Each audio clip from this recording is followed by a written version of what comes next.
네, 안녕하세요. 저는 코드버트를 기반으로 커밋 메시지를 생성해주는 모델로 그 커밋 어터 서제스션이라는 프로젝트를 소개해드릴 정태환이라고 합니다. 네, 해당 프로젝트와 관련해서 그 GitHub는 해당 링크와 같습니다. 네, 발표에 앞서서 그 목차를 간단하게 소개해드릴 건데요. 먼저 발표자 소개와 그리고 전반적인 프로젝트 소개, 그리고 이전 논문들을 소개해서 이 부분에서는 아마 자연어 처리에 대해서 잘 알고 계시는 분들이 많겠지만 뭐 버트라든지 뭐 로버트라든지 이러한 프리트레이닝 랭귀지 모델이 어떻게 변화를 해왔고 그리고 이거의 코드 NLP를 어떻게 적용을 하고 있는지에 대한 이런 논문을 소개를 해드릴 거고요. 그리고 이제 제가 진행했던 프로젝트 커밋 오토 서제스션에 대해서 어떤 식으로 모델링을 했고 그리고 데이터셋 전처리 및 수집을 어떻게 했는지 이런 노하우나 그런 겪었던 경험이라든지 그리고 마지막으로 사용법이나 어떻게 서빙을 하고 있고 뭐 어떻게 CR로 사용할 수 있는지 그리고 데모와 퓨처 워크에 대해서 간단하게 소개하는 시간이 될 것 같습니다. 네, 우선 저를 소개하면 다음과 같습니다. 저는 정태환이라고 하고 GitHub에서 그레이코드라는 유저 닉네임을 쓰고 있고요. 네, 현재 경희대학교 학부생 컴퓨터공학과를 전공하고 있고 NLP 엔지니어로서 전 커리어를 쌓고 있고 꾸준히 오픈소스를 하고 있습니다. 그래서 예전에 논문 구형 같은 것도 많이 했었고요. 전에는 네이버 클로바 AI에서 라바팀에서 리서치 인턴십을 했었고 거기서 랭귀지 모델링과 관련해서 전반적인 파이프라인과 그리고 이를 바탕으로 그 메모리 네트워크 그쪽 관련된 논문 리서치도 적용해서 이번에 EMLP의 파인딩도 되었습니다. 추가적으로 NLP 프로덕트에도 관심이 정말 많은데요. 현재는 브루넬 AI라는 특허 기반 서치를 하는 회사에서 NLP 엔지니어로서 일하고 있습니다. 네, 발표에 앞서서 우선 데모를 간단하게 보여드릴 건데요.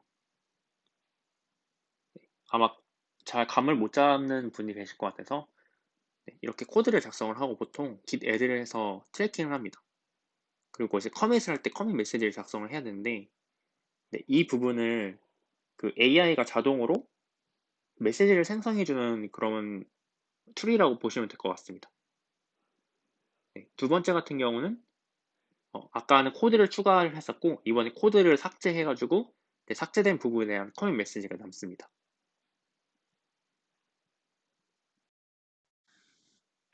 네, 그래서 프로젝트를 짧게 세 줄로 요약을 하면요. NLP 기술을 사용해서 코드의 변경 내용, 즉 Git에서 diff가 주어졌을 때 이에 대한 커밋 메시지를 자동으로 생성하는 툴을 구현하는 프로젝트입니다.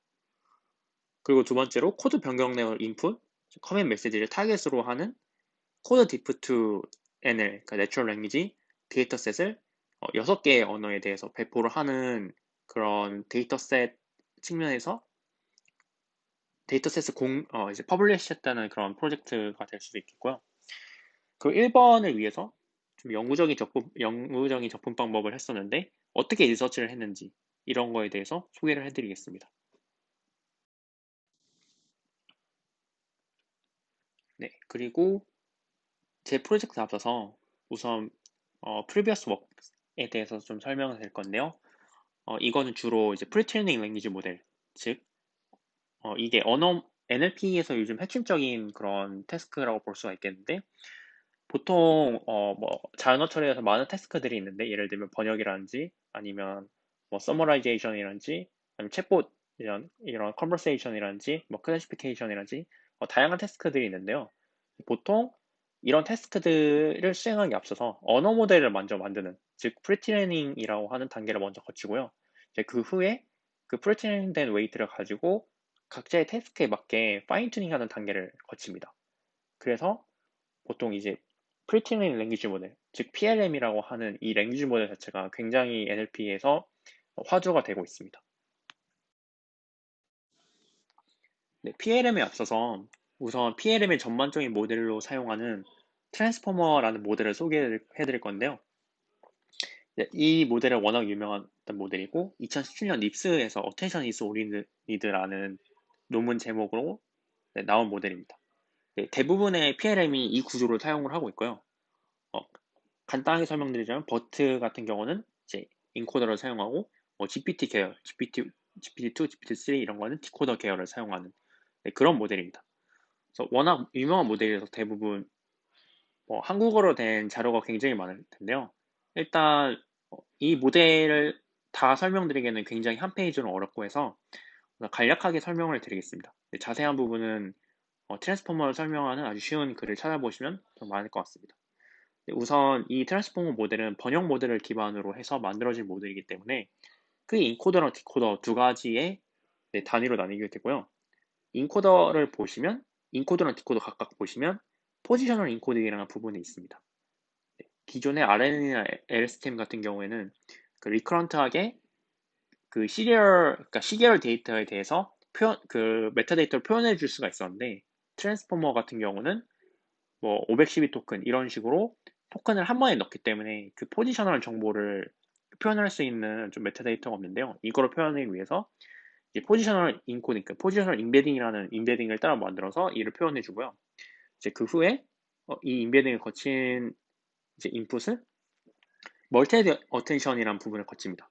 이 멀티헤드 어텐션은 헤드 개수만큼 그 스케일드 프로덕트 어텐션이라는 게 있는데요. 각 스케일드 프로덕트 어텐션은 셀프 어텐션이라는 걸 거칩니다. 셀프 어텐션이라는 거는 오른쪽 위에 이제 스케일드 프로덕트 어텐션 그림을 보시면 어느 정도 조금 이해를 하실 수 있으신데요. QK를 그 뭘 하고 그 후에 스케일에서 소프트맥스를 거친 다음에 V를 다시 곱해서 값을 보낸 게 셀프 어텐션이라는 메커니즘입니다. 이렇게 인코더에서도 각자 트랜스포머 레이어를 n번 거치고 디코더에서도 이렇게 셀프 어텐션을 한번 거치고 인코더에서 나온 아웃풋을 이제 다시 어텐션 해가지고 얘를 여러 번 반복해서 위로 보내는 그런 모델이 되겠습니다.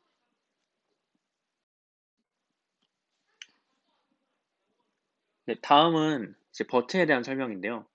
네, 버트는 2018년 구글에서 나온 논문이고, 네, 좀 많이 충격적인 논문이었는데 그 이유는 기존에 많은 글루라든지 스쿼드라든지 이런 테스트에서 엄청 많은 좋은 성능을 보였기 때문입니다. 네, 이 부분은 이제 트랜스포머에서 인코더라는 모델을 사용했고 학습 방법은 크게 이제 두 가지인데 이제 마스크드 LM이라고 해서 인풋을 넣었을 때 마지막 아웃풋을 마스킹하는 그러니까 오른쪽 위에 그림을 보시면 인풋을 넣었을 때 나오는 아웃풋의 특정한 부분을 마스킹해서 이 마스크된 토큰이 뭔지 맞추는 이런 태스크가 한 가지고요. 네, 두 번째는 next sentence prediction이라고 해가지고 센텐스를 두 개를 넣었을 때 이 두 개가 이어지는 센텐스도 있고 이어지지 않는 문맥의 센텐스가 있는데 얘가 이어지는 것인지 아닌지 이 바이너리 클래시피케이션을 하는 두 가지 태스크로 이루어집니다. 이렇게 해서 버트 자체는 전반적인 컨텍스트를 이해하는 그런 랭귀지 모델로 볼 수가 있고요. 이렇게 프리트레이닝을 한 웨이트는 파인 튜닝을 할 때 기본 웨이트로 사용을 하게 됩니다. 그 다음에 소개해드릴 모델은 로버타라는 모델인데요. 이 로버타를 소개해드릴 이유는 나중에 제가 코드버트라는 모델을 소개해드릴 건데 거기에 이제 베이스가 로버타라고 해서 로버타가 무엇이지 이렇게 생각할 것 같아서 제가 추가적으로 넣었습니다. 로버타는 정말 어려운 모델은 아니고요. 버트에서 단순히 토크나이저를 워드피스라는 토크나이저에서 그 바이트 페어 인코딩이라는 토크나이저로 바꿨고 두 번째로 NSP, 그러니까 Next Sentence Prediction을 하는 것이 크게 도움이 되지 않는다. 이런 식으로 저자들이 접근해서 이 부분을 제거를 했습니다. 그리고 세 번째로 매우 큰 배치 사이즈를 써서 기존의 버트 같은 경우는 256 배치 이렇게 작은 배치를 쓰지만 여기서는 8K 배치 이런 식으로 아주 큰 배치 사이즈를 써서 글루나 스쿼드 같은 태스크에서 좋은 성능을 보이는 모델입니다. 그리고 두 번째로 NSP를 제거했기 때문에 그 NSP를 표현할 수 있는 인베딩이 있는데 이 인베딩 자체도 같이 제거가 되게 됩니다. 네, 그 다음에 소개를 해드릴 논문은 작년 ICR에 나오는 엘렉트라라는 논문인데 이 논문도 소개드릴 이유는 그 코드버트에서 학습 방법이 엘렉트라라는 학습 방법을 따르고 있기 때문에 설명을 추가를 했습니다. 크게 제너레이터라는 부분과 디스크리미네이터라는 두 가지 부분으로 나뉘고요. 제너레이터라는 부분은 이제 그 인풋 토큰의 일부분을 마스킹 했을 때 얘를 기존 버트와 비슷하게 맞추는 방식을 따릅니다. 그리고 디스크리미네이터는 이 제너레이터가 생성한 토큰이 실제 정답과 일치하는지 틀린지를 맞추는 이런 식으로 학습을 하게 됩니다. 최종적으로 엘렉트라의 웨이트는 이 디스크리미네이터만 갖게 되는데요. 이렇게 엘렉트라를 보면 어떻게 보면 그 이미지에서 생성 모델, 그러니까 가안이랑 비슷하다고 생각을 할 수가 있습니다. 그래서 이거의 장점은 이 저자가 다른 랭귀지 모델에 비해서 좀 수령이 빨리 된다. 이런 걸 장점으로 썼던 논문입니다. 지금까지 전반적인 PLM에 대해서 설명을 드렸고요. 이제 코드 태스크와 관련된 NLP 논문을 소개해 드리려고 하는데요. 네, 이 논문 같은 경우는 올해 마이크로소프트에서 쓴 논문이고 이제 아마 마이크로소프트가 GitHub을 인수했기 때문에 코드랑 관련된 그런 데이터셋을 많이 쓸 수 있어서 아마 그런 걸로 새로운 뭔가 기술을 뭐 하지 않을까 이런 것 때문에 썼다고 저는 생각이 듭니다. 그래서 좀 간단하게 설명을 드리자면 어, 이제 학습하는 방법은 기존 일렉트라랑 동일을 하고요. 좀 다른 점이 있다면 오른쪽에 보시는 이런 그림이 있는데 보통 코드 함수를 짤 때 그 함수의 내용과 그러니까 함수의 코드와 이 함수 약간 독스트링이라고 하죠. 이 함수가 무슨 내용인지 자연어로 적는 이렇게 두 가지 메타데이터가 있습니다. 코드와 그 자연어, 그 자연어 독스트링. 그래서 위에 보시면 이 W, 그 왼쪽 위에를 보시면 이 W1부터 W5, 이 W 벡터가 이 자연어를 표현하는 그런 벡터이고요. 아래에 보시면 C1부터 뭐 C6까지 있죠. 이거는 그 코드를 토커나이징해서 이 코드를 표현해주는 인풋이 됩니다. 그래서 코드와 그 이제 자연어를 같이 넣어주고 자연어는 이제 NL 제너레이터, 그러니까 내추럴 랭귀지 제너레이터가 엘렉트로처럼 마스크된 포지션에 대해서 그 제너레이터를 하고 이제 코드 제너레이터는 코드에서 마스킹한 부분에 대해서 걔를 제너레이터 한 후에 NL 코드 디스크리미네이터라는 이제 큰 녀석이 이 토큰을 각자 맞추는 이런 역할로 학습의 엘렉트라랑 동일합니다. 마찬가지로 그 NL 코드 디스크리미네이터를 그 init weight로 사용을 하게 되고요. 그래서 결과적으로 이 부분이 아까 앞에 설명드렸던 로버타 베이스라는 모델과 완벽하게 레이어가 일치를 합니다. 네, 그래서 코드버트에서 여러 가지 태스크를 비교를 했는데 그 중에 제가 가장 관심이 갔던 태스크는 코드 투 NL이라는 태스크입니다. 이 코드 투 NL은 코드에서 이제 자연어, 내추럴 랭귀지로 변환을 하는 태스크를 나타내는데요. 그 트랜스포머 구조를 보시면 왼쪽이 이제 코드버트의 웨이트가 되겠습니다. 그러니까 인코더 부분이 코드버트 웨이트가 인코더 부분으로 들어가고요. 그리고 이제 제너레이션을 하기 위해서 디코더가 붙여야겠죠. 그래서 왼쪽 부분은 프리테임을 할 때 학습이 되고 걔를 이니셜라이즈 웨이트로 가진 후에 그 코드2n을 그 데이터셋을 가지고 오른쪽 디코더를 새롭게 학습을 하게 됩니다. 그래서 테이블 4를 보시면 코드버트로 아까 RTD가 이제 그 코드를 맞추는 그 디스크리미네이터 부분이고요. 이제 MLM이 코드를 이제 제너레이션 하는 그런 부분인데 얘를 둘 다 했던 모델 자체가 성능이 좋은 걸 볼 수가 있습니다. 그 코드버트 GitHub는 마이크로소프트에서 공식 레포지토리로 이렇게 공개를 했는데 웨이트 자체는 그 아까 트랜스포머 보여드렸던 왼쪽 인코더 즉 코드버트 부분만 그 이니셜라이즈 웨이트가 공개가 돼 있어요. 그리고 코드2NL로 파인 튜닝하는 테스트 그 웨이트는 공개가 되지 않아서 제가 코드2NL 모델을 만들려면 직접 그 파인 튜닝을 해야 됩니다. 이 파인 튜닝 아주 쉬운데요. 해당 그 GitHub에 들어가셔서 그 코드2NL이라는 태스크에서 이 파인 튜닝을 보시면 이 스크립트만 돌리면 일단 모델링은 끝낼 수 있습니다. 그리고 저 같은 경우는 그 테슬라 V100을 사용했고 앞에도 말씀드리겠지만 4대 정도를 AWS에서 이제 크레딧으로 사용을 했고 약 한 GPU당 64배치씩 넣을 수 있어서 256배치로 학습을 진행을 했습니다. 그랬을 때 대략 20시간 정도가 걸렸어요. 네, 이제 기본적인 그 프리비어스 웍스는 다 설명을 드렸으니 이제 저의 핵심 포인트, 그 핵심 프로젝트인 커밋 어터 서제스션에 대해서 설명을 드리겠습니다. 저는 이제 크게 이거의 모델링을 두 가지로 분류를 했습니다. 첫 번째가 이제 에디드 모델이고 두 번째가 디프 모델 이렇게 제가 정의를 했었는데요. 저희가 코드 변경력을 볼 때 크게 두 가지로 분류를 할 수 있어요. 첫 번째는 코드만 추가되는 경우, 그러니까 추가되는 코드만 있는 경우고, 두 번째는 삭제 또는 추가되는 코드가 있는 경우. 저는 이렇게 문제정을 했었고요. 그래서 첫 번째 같이 추가가만 있는 경우는 앞에서 보여드렸던 코드 to NL 문제로 풀 수가 있습니다. 그래서 이렇게 학습을 하고서 제가 플라스크 서버에 올렸었는데, 물론 파이토치로 이제 모델을 하였고, 왼쪽 검은색 그 터미널을 보시면 이렇게 플러스 버튼, 그러니까 초록색 플러스 버튼 이런 코드가 추가되었을 때 이제 아래와 같은 그 커밋 메시지를 제너레이션 해주는데요. 이 코드가 두 개의 그냥 펑션을 더해서 뭐 그거를 리턴해주는 그런 코드인데 에디터 아규먼트 이렇게 좀 적절하게 잘 나온 걸 볼 수가 있습니다. 하지만 문제점이라고 하면 코드 자체가 매번 추가만 되진 않겠죠. 코드가 삭제가 될 수도 있는데 기존의 그 코드버트와 같은 경우는 이렇게 코드가 추가되거나 혹은 삭제될 때 그렇게 표현해 줄 수 있는 네트워크가 없어요. 물론 메타데이터도 없고. 그래서 저는 이 부분이 학습이 따로 되어야 한다고 생각을 했고요.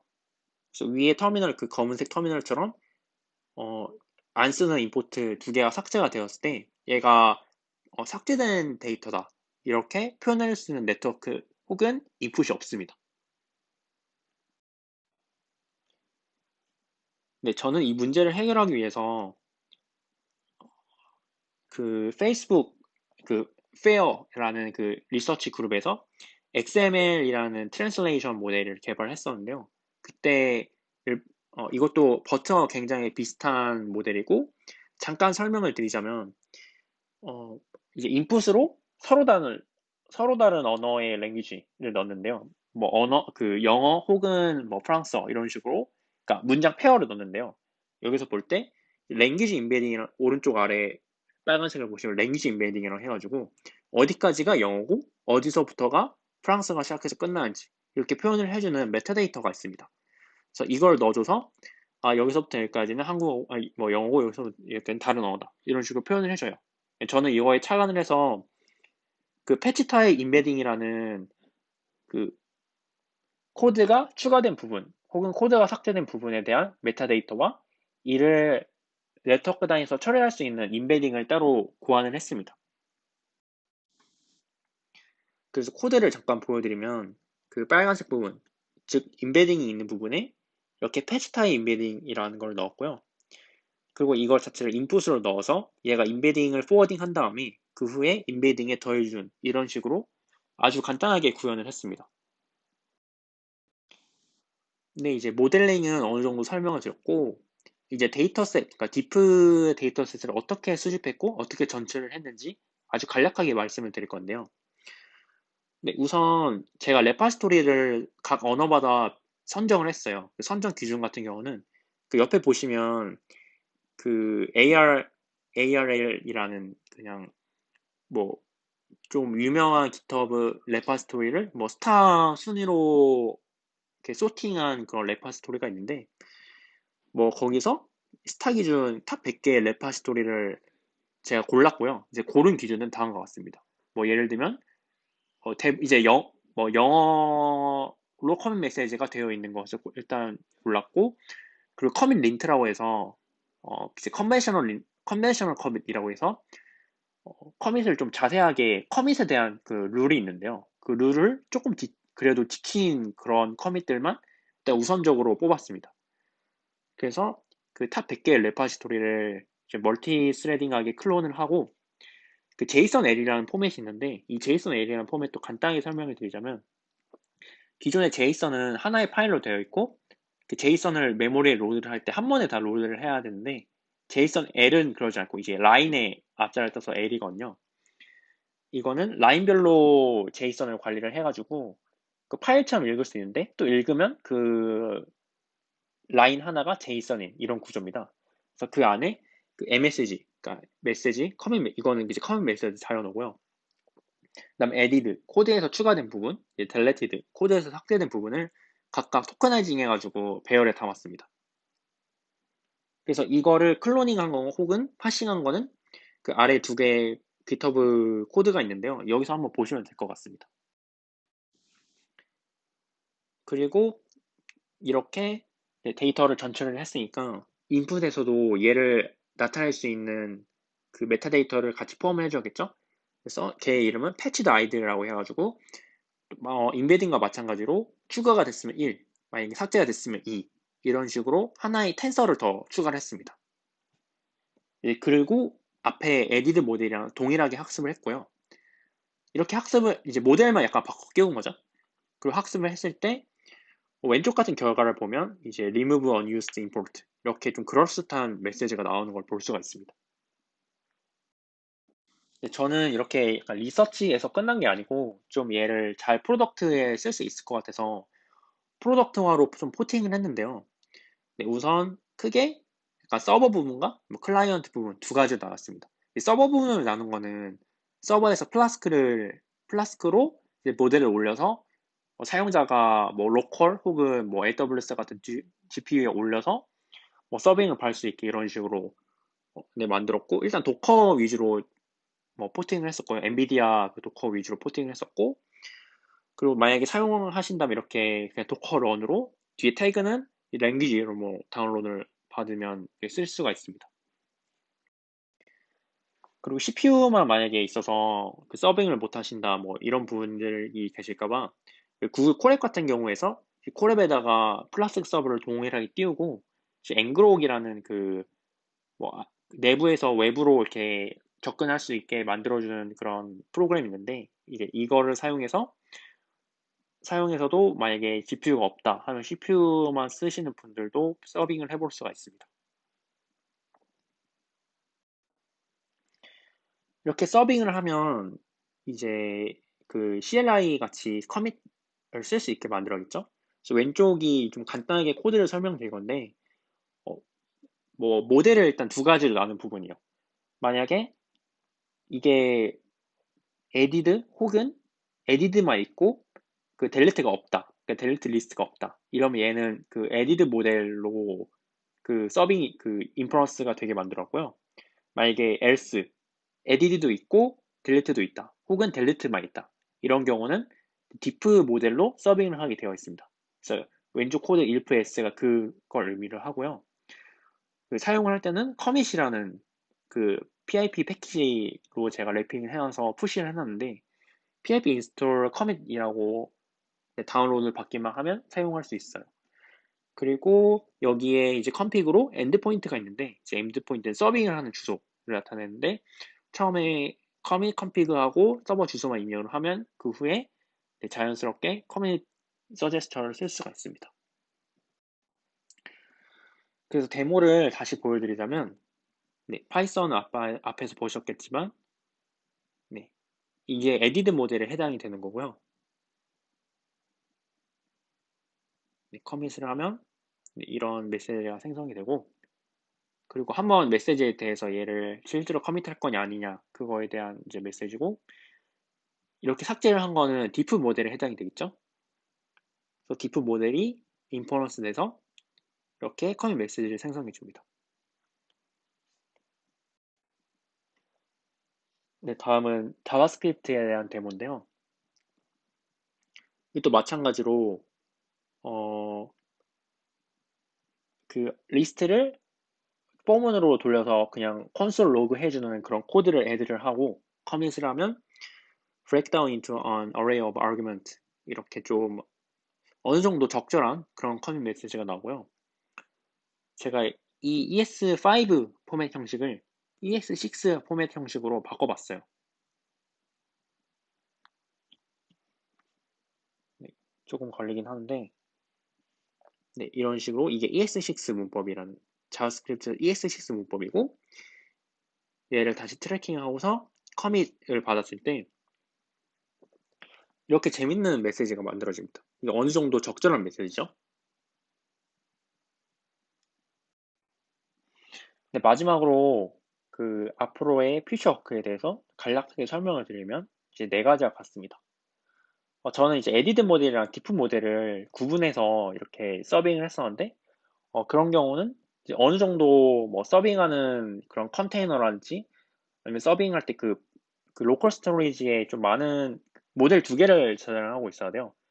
그렇기 때문에 뭐 한 번에 이런 거를 해줄 수 있으면 좋겠다. 그러니까 한 번에 엔드 투 엔드 따고 뭐 이런 게 첫 번째였고, 두 번째로는 지금 로버타 베이스, 그러니까 11레이어짜리 트랜스포머를 사용하고 있기 때문에 좀 CPU를 쓰시는 분들은 느리다라고 보실 수도 있어요. 그래서 이걸 위해서 모델 격려가 좀 많이 필요하다. 네, 이런 생각도 들고, 그 다음에는 제너레이션 자체가 잘 되는 그런 코드에 대한 제너레이션도 있는데 안 되는 거에 대해서 뭐 좀 더 많은 데이터를 구해서 학습을 한다든지 뭐 이런 식으로 제너레이션으로서 성능을 올릴 수 있는, 네, 그런 것도 있고, 지금은 두 개의 언어, 그러니까 파이썬과 자바스크립트만 서포트가 되는데 앞으로 그 코드 서치넷에 있는 데이터, 고 PHP, 자바, 루비에서도 지원을 할 계획입니다. 네, 발표를 들어줘서 감사하고요. 그 질문 있으시면 네, 알려주시면 제가 성심껏 답변하겠습니다. 네, 이상으로 발표를 마치겠습니다. 감사합니다.